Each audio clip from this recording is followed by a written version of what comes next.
Hello friends, आपका अपने इस यूट्यूब चैनल इंग्लिश लैंग्वेज गुरुजी में बहुत बहुत स्वागत है। मैं आपका साथी आज़ाद तोमर आज आपके लिए लेकर आया हूं बहुत ही क्रूशियल और इम्पोर्टेंट टॉपिक जिसका नाम है sentence and it's kind. Let's get started. So friends, आज बात करते हैं सेंटेंस की, लेकिन उससे पहले मैं कुछ बात करूं। यहाँ पर शुरुआत कैसे हुई? अल्फ़ाबेट से। अल्फ़ाबेट में क्या होता है? Set of letters. लेटर से मिलके बनता है वर्ड और वर्ड से मिलके बनता है सेंटेंस। अब क्वेश्चन ये है कि क्या एक वर्ड को से भी सेंटेंस बन सकता है, या फिर डबल वर्ड का सेंटेंस हो सकता है, या फिर मल्टीपल वर्ड्स को मिलाते हैं तो सेंटेंस बनता है। इन्हीं सब चीज़ों को क्लेरिफाई करने के लिए मैं आपका साथी आपके साथ हूं। लेकिन इससे पहले मैं इस सबको यहाँ पर एक्सप्लेन करूँ, मैं आपसे एक रिक्वेस्ट करना चाहूँगा कि इस वीडियो को आप शुरू से लेकर आखिर तक जरूर देखें, क्योंकि तभी इसका बेनिफिट आपको मिलने वाला है। So let's start. सो दोस्तों, हम बात कर रहे थे कि वर्ड का किस तरीके से होना चाहिए कि हम कह सके कि एक सेंटेंस है। मैं आपको बताऊं कौन कौन सी कंडीशन है जिसको फुलफिल करने पर ही एक सेंटेंस बन सकता है। उन कंडीशन का मैं यहां पर आपको डिस्कस करता हूं। साथियों, वो जो पहली कंडीशन है वो कंडीशन है कि सेंस। नंबर एक, सेंस।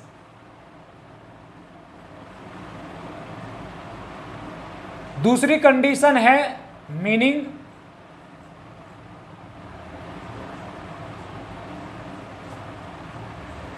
और तीसरी कंडीशन है साथियों ऑर्डर।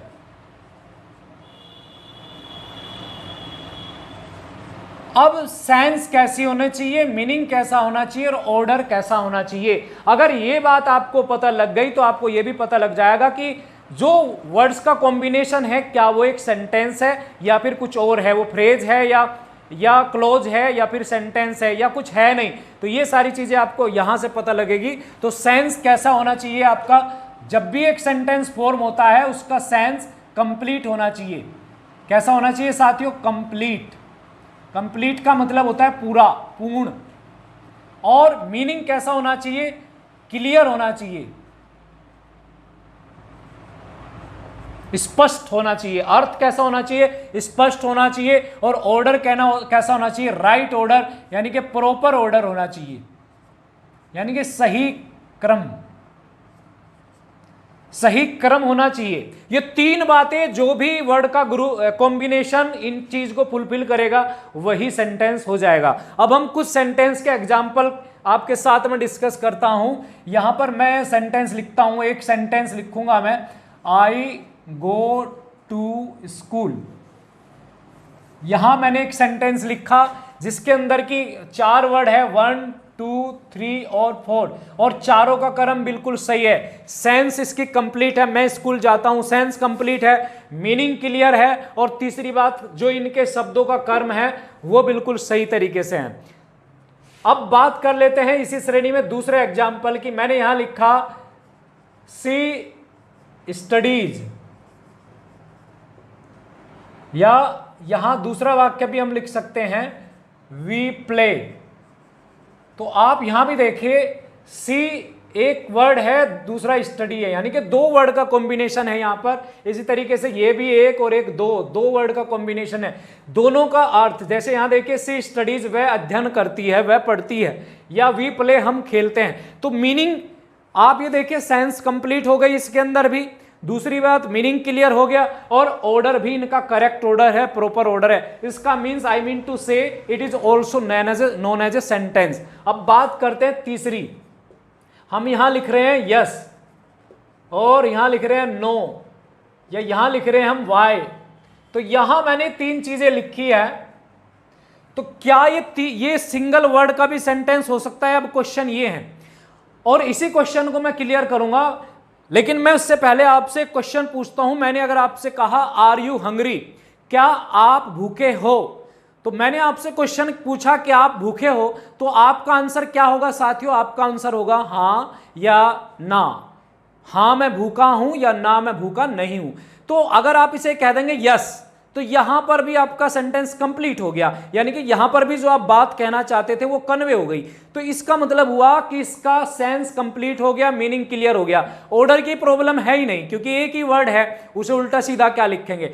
तो इसका मतलब इसने तीनों जो यहां पर रिक्वायरमेंट्स थी उनको फुलफिल कर दिया। इसका मतलब क्या हुआ, सिंगल लेटर का, सिंगल वर्ड का भी सेंटेंस हो सकता है।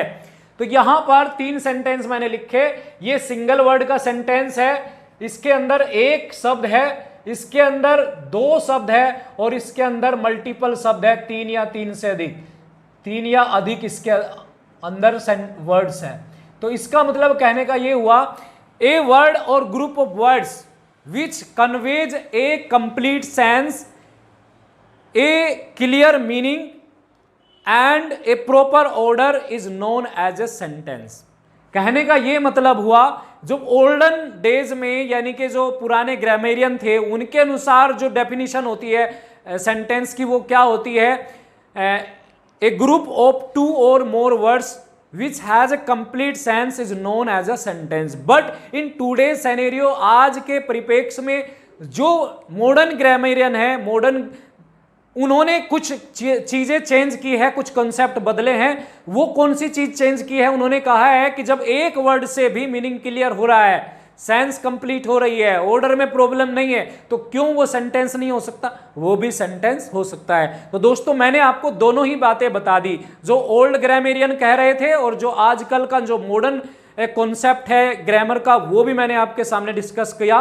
तो मुझे लगता है कि आपको ये समझ में आ गया कि सेंटेंस होता क्या है। अब हम बात कर लेते हैं काइंड्स ऑफ सेंटेंसेस की, क्योंकि ये हमारा मेन पॉइंट है। काइंड्स ऑफ सेंटेंसेस, यहां आपको आज बता रहा हूं कि there are 5 kinds of sentences. 5 तरह के वाक्य है और वे पांचों ही आपको सीखने चाहिए। चूंकि एक्सक्लेमेटरी सेंटेंस में ऑप्टेटिव को समझा दिया जाता है, इसलिए क्या है, ऑप्टेटिव को छोड़ दिया जाता है। लेकिन मैं नहीं चाहता कि मेरे कोई साथी मिस करे कोई भी सेंटेंस, तो मैं आज आपको पांचों ही सेंटेंसेस यहां पर एक्सप्लेन करता हुआ चलूंगा। लेकिन उसके लिए कुछ बिंदु है जिनके ऊपर हमें बात करनी है। वो बिंदु कौन कौन से हैं, आइए चलते हैं उनके बारे में जानते हैं। पहला बिंदु क्या है कि किस सेंटेंस में किस तरह का भाव स्पष्ट होगा। दूसरा बिंदु है कि क्या हम उसको सब डिवाइड भी कर सकते हैं, क्या हम उसका उपवर्गीकरण भी कर सकते हैं, सब क्लासिफिकेशन भी कर सकते हैं। तीसरी बात, जब हम उस सेंटेंस को लिखेंगे तो उसकी स्ट्रक्चर कैसे बनेगी, उसकी बनावट कैसे होगी। चौथी बात, उसे उदाहरण के द्वारा भी हम स्पष्ट करेंगे। और पांचवी बात, हम ये जानेंगे कि उस फला वाक्य में कौन सा पंक्चुएशन मार्क यूज किया गया है। तो आइए शुरुआत करते हैं। पहले हम जान लेते हैं इनके नाम। पांचों ही सेंटेंसेस के नाम का जानना भी बहुत जरूरी है। आइए पहला सेंटेंस हम देख लेते हैं। पहला सेंटेंस है डिक्लेरेटिव सेंटेंस, जिसे घोषणात्मक वाक्य भी कहते हैं। दूसरा, इसको हम असर्टिव सेंटेंस भी कहते हैं, कथनात्मक वाक्य। दूसरे अगर मैं वाक्य की बात करूं, इंट्रोगेटिव सेंटेंस है, इसे प्रश्नवाचक वाक्य कहते हैं। तीसरा है इंपरेटिव सेंटेंस, जिसे आदेशात्मक वाक्य बोलते हैं। चौथा है साथियों एक्सक्लेमेटरी सेंटेंसेस, जिन्हें हम विस्मयादि बोधक सेंटेंस कहते हैं। पांचवा है साथियों ऑप्टेटिव सेंटेंस, जिसे हम इच्छा सूचक वाक्य कहते हैं। अब आपने इनका नाम जान लिया, इंग्लिश में क्या है और हिंदी में क्या है। अब इनके बारे में हम डिटेल से बात कर सकते हैं। हो सकता है साथियों ये वीडियो थोड़ा लंबा हो जाए, लेकिन आपको धैर्य रखना है, क्योंकि जो नॉलेज होती है उसमें टाइम देना पड़ता है, टाइम आपको लगाना पड़ेगा, तभी आप सीख पाएंगे। तो चलिए बात करते हैं सबसे पहले डिक्लेरेटिव या फिर असर्टिव सेंटेंसेस की। तो साथियों अगर मैं इसमें भाव की बात करता हूं कि तो 4 तरह की चीजें इसके अंदर कन्वे हो रही है। मैं 4 ही मोटी मोटी बातें इसमें डिस्कस करूंगा। पहला जो आपका डिक्लेरेटिव सेंटेंस है।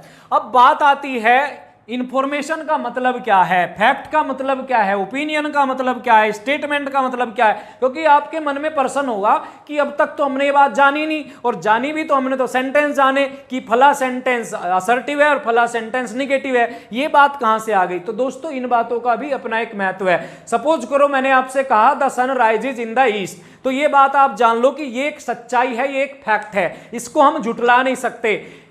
अब मान लिया सपोज करो मेरी किसी के बारे में राय है, he is a good boy, तो ये मेरी क्या है, एक राय है कि वह एक अच्छा लड़का है। हो सकता है वो ना भी हो, लेकिन मेरी एक राय है। स्टेटमेंट की अगर बात करें, कोई भी सेंटेंस हम कह सकते हैं वो स्टेटमेंट का पार्ट होगा।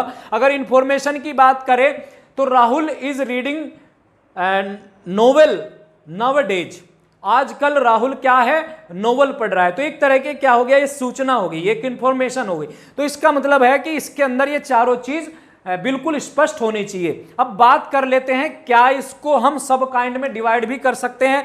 तो बिल्कुल कर सकते हैं साथियों। कौन से वो सब काइंड्स होते हैं, उन्हीं के बारे में जानते हैं। तो वे दो सब काइंड्स होते हैं जिनमें हम डिक्लेरेटिव या असर्टिव सेंटेंस को डिवाइड करते हैं।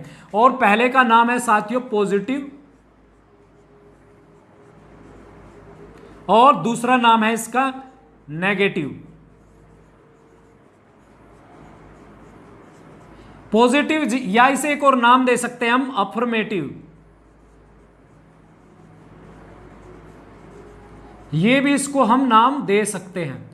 इसका मतलब हो गया स्वीकारात्मक वाक्य, यानी कि वे वाक्य जिसमें किसी बात को स्वीकार किया जा रहा है, असर्ट किया जा रहा है, अफर्म किया जा रहा है, वो वाक्य आपके पॉजिटिव सेंटेंसेस कहलाते हैं या फिर अफर्मेटिव सेंटेंसेस कहलाते हैं।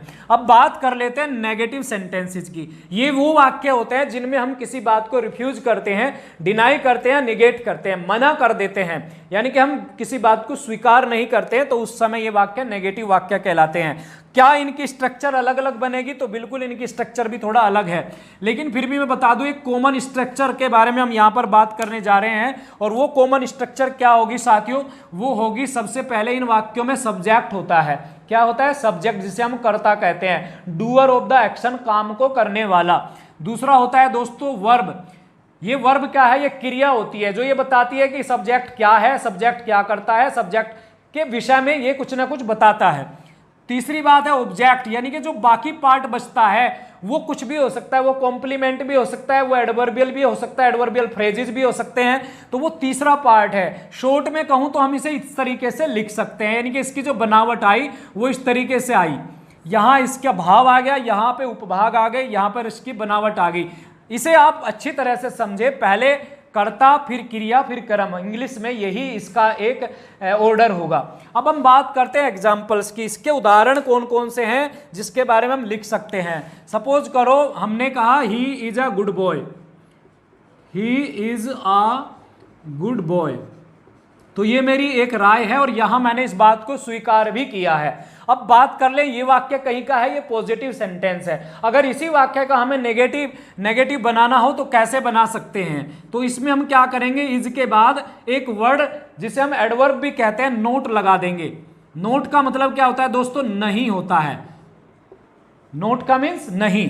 तो he is not a good boy. तो यहां पर हमने एक बात कह दी आपसे, और इसका मतलब हमने पहले वाक्य में बात को स्वीकार कर लिया था कि वह एक अच्छा लड़का है, लेकिन दूसरे वाक्य में हम उसी बात को हमने नकार दिया। तो ये सेंटेंस हो गया पॉजिटिव और ये हो गया नेगेटिव। अब बात कर लेते हैं इसमें पंक्चुएशन मार्क्स कौन कौन से यूज हुए। तो साथियों मैं आपके सामने दो बातें यहां पर डिस्कस करने जा रहा हूं और मुझे उम्मीद है कि आपका फोकस पूरी तरीके से यहां पर होगा। अब आप देखिए यहां पर एक सेंटेंस, ये एक वर्ड ये यूज किया गया है दोनों ही सेंटेंस में, और बाद में आप देखेंगे कि यहां पर एक पॉइंट यूज किया गया है। तो आपने देखा जब हमने सेंटेंस शुरू किया तो जो एच बना था वो कहीं से बना था? वो कैपिटल लेटर से बना था। कहीं से बना था साथियों? Capital letters. इसका मतलब ये हुआ कि जब भी हम कोई सेंटेंस फॉर्म करेंगे, चाहे वो सेंटेंस असर्टिव हो, चाहे वो सेंटेंस इंट्रोगेटिव हो, चाहे वो इंपेरेटिव हो, चाहे एक्सक्लेमेटरी हो या फिर ऑप्टेटिव, उसकी जो शुरुआत होगी वो कैपिटल लेटर से होगी। इस बात को आपने समझना है। तो पहली बात आपको समझ में आ गई। अब बात करते हैं कि ये खत्म कैसे होता है, यानी कि एक तो हो गई शुरुआत, सेंटेंस की शुरुआत कैसे हुई, और दूसरी बात सेंटेंस को खत्म किस तरह के पंक्चुएशन में करते हैं। तो यहां पर हमने एक पॉइंट यूज किया है, आप देखिए इस तरीके का पॉइंट यहां पे यूज किया गया है। अंग्रेजी में इसको दो नाम से जाना जाता है, वे नाम आप भी समझ ले। पहला नाम है, इसे हम पीरियड के नाम से भी जानते हैं, और दूसरा नाम इसे हम फुल स्टॉप भी कहते हैं, जिसे हिंदी में कहते हैं पूर्ण विराम। यानी कि इसका मतलब ये हुआ कि सेंटेंस के बाद जो असर्टिव सेंटेंस होते हैं उनके बाद जो पंक्चुएशन मार्क यूज होता है वो होता है फुल स्टॉप या फिर पीरियड। साथियों जिस तरीके से भाव इसके अंदर है उसी तरीके के भाव आपके इंट्रोगेटिव सेंटेंसेस में भी होंगे, तो उन्हीं के बारे में हम बात कर लेते हैं। कैसे भाव होंगे? यहां पर इन सेंटेंसेस का जो प्रयोग होता है वो क्वेश्चन पूछने के लिए किया जाता है। तो यानी कि ये क्या करेगा? To ask question. यहां इसका जो भाव है वो है टू आस्क क्वेश्चंस। पर्सन पूछने के लिए इनका प्रयोग किया जाता है। तो क्या इन्हें हम सब काइंड्स में डिवाइड कर सकते हैं? बिल्कुल कर सकते हैं। और कितने सब क्लासिफिकेशन है साथियों इसका? इसे हम यस नो टाइप के नाम से जानते हैं। पहले वाले को यस नो टाइप। अब आपके मन में क्वेश्चन उठा होगा कि ऐसा कौन सा नाम आ गया ये यस नो टाइप, लेकिन इससे पहले मैं कि इसको एक्सप्लेन करूं, मैं दूसरे काइंड्स भी इसके लिख देता हूं। दूसरा इसका होता है question word type, question word type. तीसरा साथियों, अब आपके मन में होगा दो तो हमने सुने हैं, यस नो टाइप भी सुना है और क्वेश्चन वर्ड टाइप भी सुना है, ये तीसरा कहां से हो गया? बिल्कुल साथियों, मैं तीसरे के बारे में भी बताऊंगा क्योंकि इसका भी जानना आपके लिए बहुत जरूरी है। तो तीसरा होता है साथियों क्वेश्चन टैग, इसे हम क्वेश्चन टैग बोलते हैं। ध्यान रखेंगे आप ये नाम, मुझे उम्मीद है साथियों। इनके बहुत सारे नाम हैं। जैसे आप यस नो टाइप की अगर मैं बात करूं, इसे सिंगल टाइप भी कहते हैं और फर्स्ट टाइप के नाम से भी इसे जाना जाता है। या फिर हिंदी में अगर बात करूं तो वे वाक्य जो पर्सनवाचक शब्द से शुरू होते हैं वो इस श्रेणी में आते हैं। जैसे क्या तुम पागल हो, क्या तुम भूखे हो, क्या तुम बीमार हो, क्या तुम अमीर हो, क्या तुम गरीब हो। तो ये जो वाक्य होते हैं ये यस नो टाइप वाले होते हैं। मैंने इन्हें यस नो टाइप क्यों कहा? क्योंकि जो मैंने आपसे प्रश्न पूछे अभी, उन प्रश्नों का उत्तर आप हाँ या ना में दोगे। जब आप उनका उत्तर हाँ में या ना में दोगे तो तब मैंने इनको क्लासिफाई कर दिया कि ये यस नो टाइप है। अब बात कर लेते हैं दूसरे वाले की, क्वेश्चन वर्ड टाइप की। क्वेश्चन वर्ड टाइप क्यों कह रहा हूं? क्योंकि ये सेकंड टाइप वाले वाक्य भी हो सकते हैं। ये डबल इंटरोगेटिव के नाम से भी इन्हें जाना जाता है, या फिर ये WH फैमिली के नाम से भी जाना जाता है। मैं WH फैमिली क्यों कह रहा हूं? क्योंकि ये जो वाक्य होते हैं शुरू होते हैं WH वर्ड से या HW से या फिर WH से। तो वे बहुत सारे ऐसे वर्ड्स हैं, लेकिन फिर भी मैं इसके बारे में बता दूं, ये वो वाले पर्सन होते हैं जिनके बीच में पर्सनवाचक शब्द आता है। जब पर्सनवाचक शब्द बीच में आता है तो सबसे पहले उस वर्ड की अंग्रेजी हम लेते हैं। तो इस तरीके से इन सेंटेंस की बनावट होती है। ये तीसरे वाले वाक्य क्या होते हैं, इनमें हम अलग तरीके से क्वेश्चन पूछते हैं, वो मैं एग्जाम्पल के द्वारा आपको बताऊंगा। तो इसकी स्ट्रक्चर की बात कर लेते हैं। अगर मैं स्ट्रक्चर की बात करूं तो यहां पर एक स्ट्रक्चर बनेगी। पहले इसकी बात करते हैं यस नो टाइप की। यस नो टाइप में पहले आएगा वर्ब, उसके बाद सब्जेक्ट आएगा, फिर आ जाएगा आपका ऑब्जेक्ट। और यहाँ जो क्वेश्चन वर्ड है वहां पे क्या होगा? सबसे पहले WH वर्ड आ जाएगा और WH वर्ड के बाद फिर हम वर्ब यूज करेंगे, फिर सब्जेक्ट यूज करेंगे, फिर हम ऑब्जेक्ट, और फिर ये क्वेश्चन मार्क जिसे हम कह रहे हैं। तीसरी बात, ये क्वेश्चन टैग वाले, इनमें क्या स्ट्रक्चर होगी? इनमें आपको ध्यान क्या रखना है? अगर वाक्य पॉजिटिव है, पॉजिटिव सेंटेंस है, तो जो क्वेश्चन टैग होगा वो नेगेटिव में होगा। आपको ये याद रखना है, इसका मैं सेंटेंस अभी बताऊंगा। और अगर वाक्य नेगेटिव है तो आपका जो क्वेश्चन टैग होगा वो पॉजिटिव होगा। क्वेश्चन टैग आपका क्या होगा? पॉजिटिव। अभी बहुत सारे डाउट्स आपके मन में है, लेकिन मैं जैसे जैसे एग्जाम्पल समझाऊंगा आपकी समझ में आ जाएगा।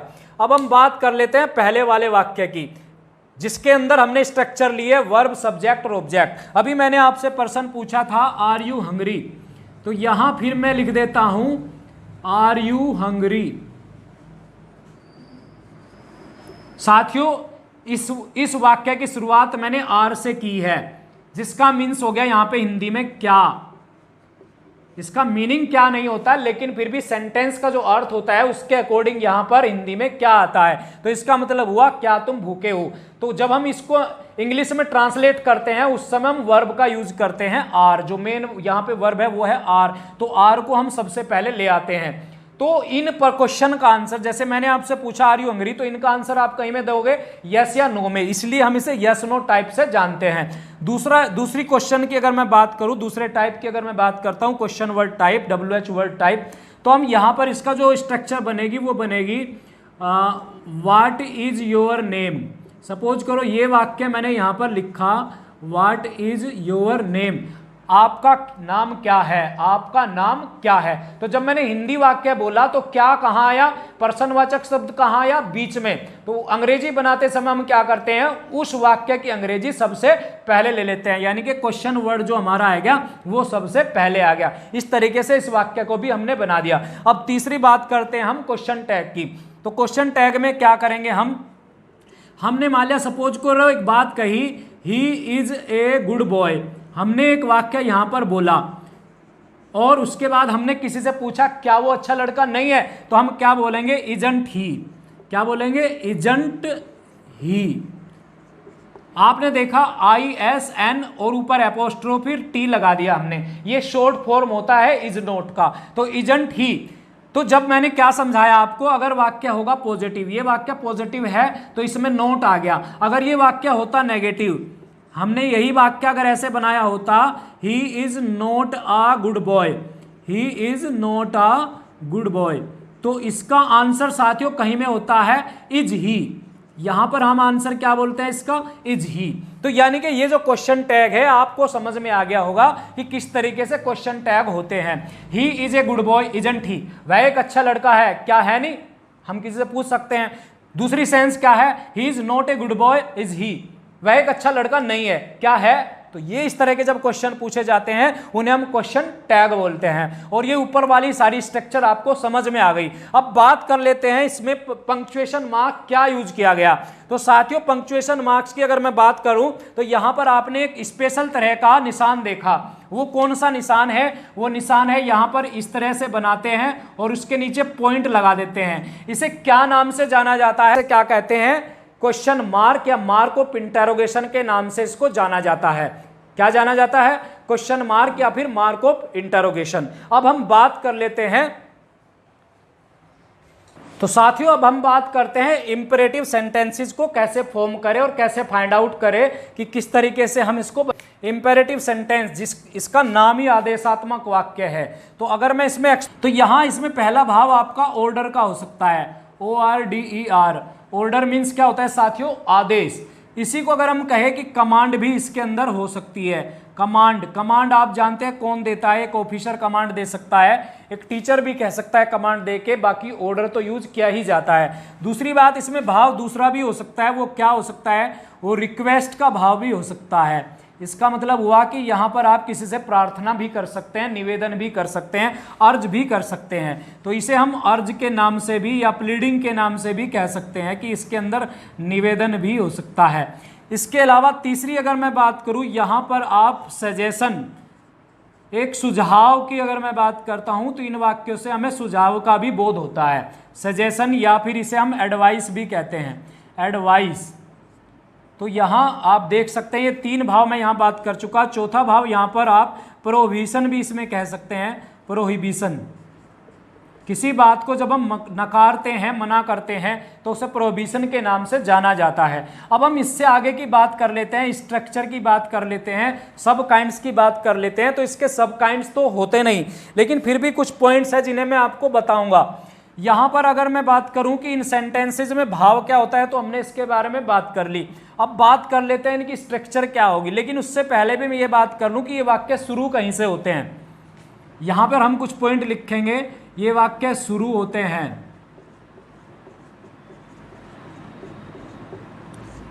नंबर 1, ये वाक्य वर्ब से शुरू हो सकते हैं, कहीं से हो सकते हैं साथियों, ये वाक्य वर्ब से शुरू होते हैं। दूसरी बात, ये वाक्य डू नॉट से भी शुरू हो सकते हैं, जिसे हम डोंट भी कहते हैं। तीसरी बात, ये वाक्य प्लीज से भी शुरू हो सकते हैं। चौथी बात, ये वाक्य नेवर से भी शुरू हो सकते हैं। पांचवा, ये वाक्य ऑलवेज से भी शुरू हो सकते हैं। छठी बात है, ये वाक्य लेट से भी शुरू हो सकते हैं। और सातवीं बात है, ये वाक्य काइंडली से भी शुरू हो सकते हैं। अभी आपने जो पिछले 2 सेंटेंसेस पढ़े हैं, आप उन्हें उनमें डिफरेंट स्ट्रक्चर पढ़ा, लेकिन इन वाक्यों में थोड़ा डिफरेंट स्ट्रक्चर आ गई। और अगर मैं यहाँ पर कुछ उदाहरण दूं, पहले उदाहरण देके मैं ही इसको समझाता हूँ। सपोज करो हमने यहाँ कहा कि मैंने यहाँ पर, अगर यहाँ 7 स्ट्रक्चर है तो 7 ही सेंटेंस मैंने यहाँ पर लिखे हैं। अब पहले सेंटेंस में आप देखें सिट डाउन, यहाँ पर क्या भाव है, यहाँ पर आपका ऑर्डर का भाव है। डोंट स्पीक, बोलो मत, यहां पर भी ऑर्डर ही प्रेजेंट हो रहा है। Please give me your book, यहां पर क्या है, यहां पर एक रिक्वेस्ट है। नेवर टेल ए लाई, कभी झूठ मत बोलो, यहां पर क्या है, एडवाइस या सजेशन का भाव आ सकता है। ऑलवेज हेल्प द नीडी, यहां पर भी एडवाइस या सजेशन है। लेट मी स्टडी, मुझे पढ़ने दो, यहां पर भी निवेदन का भाव है, प्रार्थना का भाव है। काइंडली हेल्प मी, यहां पर भी प्रार्थना का भाव है। तो इन वाक्यों में ये भाव है और इनकी शुरुआत होती है ऐसे। अब आपने आपके मन में एक क्वेश्चन उठा होगा कि आपने ये सेंटेंस बना दिए लेकिन इनमें कहीं भी सब्जेक्ट का यूज नहीं किया गया। तो मैं आपको बता दूं, जो इंपरेटिव सेंटेंस होते हैं, आदेशात्मक जो वाक्य होते हैं, उनमें जो कर्ता होता है वो लिखा नहीं जाता बल्कि वो समझा जाता है। तो समझे कैसे? क्योंकि ये जितनी भी बात हमने कही ये दूसरे को, आदमी को कही, खुद से नहीं, सेकंड पर्सन को कही। यानी कि जो बात हमारी सुन रहा है उसको हमने बात कही। तो जो बात सुनता है वो कौन होता है? वो सेकंड पर्सन होता है। और सेकंड पर्सन अंग्रेजी में कौन होता है साथियों? वो होता है यू। तो यहां पर इनका जो सब्जेक्ट होता है वो है साथियों यू। तो आपको यह याद रखना होगा कि इन वाक्यों का एक सब्जेक्ट होता है यू, लेकिन ये यू इसमें कहीं ना कहीं छिपा होता है, हिडन होता है। इसको हम लिखते नहीं लेकिन अंडरस्टूड होता है, ये समझ में आता है कि हम बात जो कह रहे हैं वो सेकंड पर्सन को कह रहे हैं, लेकिन आपको ध्यान रखना है कि उससे लिखते समय, राइटिंग करते समय फॉर्मल वे में उसको लिखा नहीं जाता है। तो मुझे लगता है, मुझे पूरी उम्मीद है कि आपको ये सेंस समझ में आ गई होगी। अब बात कर लेते हैं इसके पंक्चुएशन मार्क की। तो साथियों इन वाक्यों में भी जो पंक्चुएशन मार्क्स है वो यूज होता है पीरियड या फिर फुल स्टॉप को ही यूज हमने किया हुआ है। इसके अलावा जब भी आप प्लीज का यूज करेंगे तो प्लीज के बाद आपने कोमा यूज करना है। ये आप साइन देख सकते हैं, जो नीचे की तरफ साइन होता है ये कोमा का साइन है, COMMA। इसको हम इस तरीके से लिख सकते हैं। तो कोमे का साइन है, प्लीज जब आप यहां यूज करेंगे तो कोमे का यूज करेंगे क्योंकि वर्ब से पहले इसका प्रयोग किया गया है। तो आप यहां देख सकते हैं कि इनमें हमने कोई सब्जेक्ट यूज नहीं किया और सब्जेक्ट हिडन है, और आप ये भी समझ गए कि इनमें कौन सा सब्जेक्ट होता है। तो आपने अब इंपेरेटिव सेंटेंस को समझ लिया। अब हम बात करते हैं एक्सक्लेमेटरी सेंटेंसेस को। विस्मयादि कि एक्सक्लेमेटरी सेंटेंसेस वे वाक्य होते हैं जिनके अंदर जो भाव छिपा होता है वो सडन होता है, यानी कि सडन फीलिंग होती है इनके अंदर, सडन इमोशंस भी कह सकते हैं। अचानक उठने वाले जो हृदय में भाव होते हैं, तीव्र इच्छाएं होती है, वो इसके द्वारा स्पष्ट या प्रकट की जाती है। इन्हें हम फीलिंग्स भी कह सकते हैं। तो जो विचार हमारे हृदय में अचानक से उठ जाते हैं वो विचार कुछ भी हो सकते हैं। वो कौन कौन से हो सकते हैं? वो खुशी भी हो सकती है, वो दुख भी हो सकता है, वो गुस्सा भी हो सकता है, वो आश्चर्य भी हो सकता है। तो ये हमारे हृदय में उठने वाले भाव है जो हम इन वाक्यों के द्वारा एक्सप्रेस करते हैं, प्रेजेंट करते हैं। जब हमें खुशी अगर व्यक्त करनी होगी तो कुछ उसके लिए हम इंटरजेक्शन वर्ड यूज करते हैं, या दुख प्रकट करना होगा तो इसके लिए भी हम अलग तरह से सेंटेंस लिखते हैं। तो हम बात करते हैं कि इनको हम एक्सप्रेस करने के लिए क्या यूज कर सकते हैं और इनकी स्ट्रक्चर क्या बनेगी। तो मैं आपको बताऊं, आपने देखा कि एक्सक्लेमेटरी सेंटेंसेज में भी 3 तरह की स्ट्रक्चर फॉलो होती है। पहली स्ट्रक्चर जिसमें पहले आता है इंटरजेक्शन वर्ड्स, उसके बाद असर्टिव सेंटेंस। दूसरी स्ट्रक्चर जिसमें हाउ के बाद आ जाएगा एडजेक्टिव और उसके बाद आ जाएगा असर्टिव सेंटेंस। तीसरी बात व्हाट के बाद आ जाएगा नाउन और उसमें आ जाएगा असर्टिव सेंटेंस। और तीनों को हम कैसे लिख सकते हैं? सपोज करो हमें खुशी व्यक्त करनी है, तो खुशी व्यक्त करने के लिए जो इंटरजेक्शन वर्ड्स है मैं यहां पर आपको बताऊं तो यहां पर आपने एक वर्ड सुना होगा हुर्रे, हुर्रा जिसे हम कहते हैं। ये आप देखें, ये खुशी को दर्शाने के लिए एक वर्ड है। इसके अलावा हम इसको हम आहा भी कह सकते हैं, वाव भी कह सकते हैं, या फैंटास्टिक भी कह सकते हैं, मार्वलस भी कह सकते हैं, सुपर्ब भी कह सकते हैं, वेल डन भी कह सकते हैं उसको एक्सप्रेस करने के लिए। तो ये यहां पर हमने ऐसे वर्ड्स हैं जो इंटरजेक्शन वर्ड्स हैं जिनका यूज हम शुरू में करते हैं। जब हम इन वर्ड का यूज करते हैं तो उसके बाद क्या है, मार्क ऑफ एक्सक्लेमेशन इन्हीं के तुरंत बाद लेते हैं और असर्टिव सेंटेंस के बाद हम फुल स्टॉप लेते हैं। मैं इसका एक एग्जांपल यहां पर आपको लिख के दिखा, मैंने लिखा है hurrah we have won the match. तो यहां पर आपने देखा ये इंटरजेक्शन वर्ड है। ये क्या है साथियों? इंटरजेक्शन वर्ड है। जब भी कोई इंटरजेक्शन वर्ड आएगा तो उसके तुरंत बाद मार्क ऑफ एक्सक्लेमेशन आएगा। ये जो इसमें special kind of punctuation use किया गया है उसे मार्क ऑफ एक्सक्लेमेशन कहते हैं, जिसका हिंदी में नाम है विस्मयादि बोधक चिन्ह। इसके बाद आपने देखा कि ये वर्ड आ गया यहां पर, ये क्या है? ये असर्टिव सेंटेंस है और बाद में इसमें पीरियड या पॉइंट का यूज किया गया जिसे हम फुल स्टॉप कहते हैं। तो इस तरह से बनावट आपकी बन सकती है एक के वाक्यों की। अब दूसरा मैंने यहां पे हाउ से स्टार्ट किया। हाउ से जब हम वाक्य करेंगे तो हाउ के बाद आप क्या लोगे? हाउ के बाद आप लोगे एडजेक्टिव। तो हम क्या करेंगे, यहां पे कोई सेंटेंस अगर हमने बनाना है, how beautiful the rain is, तो ये सेंटेंस हमने लिखा। अब चूंकि यहां पर हाउ के बाद मार्क ऑफ एक्सक्लेमेशन नहीं आ सकता था, तो हमने क्या किया, मार्क ऑफ एक्सक्लेमेशन को बाद में ले लिया, क्योंकि ये वाक्य पूरा एक ही मीनिंग कन्वे कर रहा है। तो यहां आप देख सकते हैं हाउ के बाद हमने लिया एडजेक्टिव वर्ड, ये दो शब्द हो गए। इसके बाद जो ये पार्ट है ये असर्टिव पार्ट है। तो ये स्ट्रक्चर आपकी इस तरीके से फॉलो हुई। तो ये आपने ये देख लिया कि ये स्ट्रक्चर यहाँ पर ऐसे फॉलो हुई और ये स्ट्रक्चर यहाँ पर ऐसे फॉलो हुआ। अब हम बात कर लेते हैं व्हाट से। व्हाट एन आइडिया, अगर हम ये सेंटेंस यूज करते हैं, व्हाट एन आइडिया सर जी, आपने ये सेंटेंस बहुत बार सुना होगा, तो हम इसे ऐसे भी लिख सकते हैं, what an idea it is.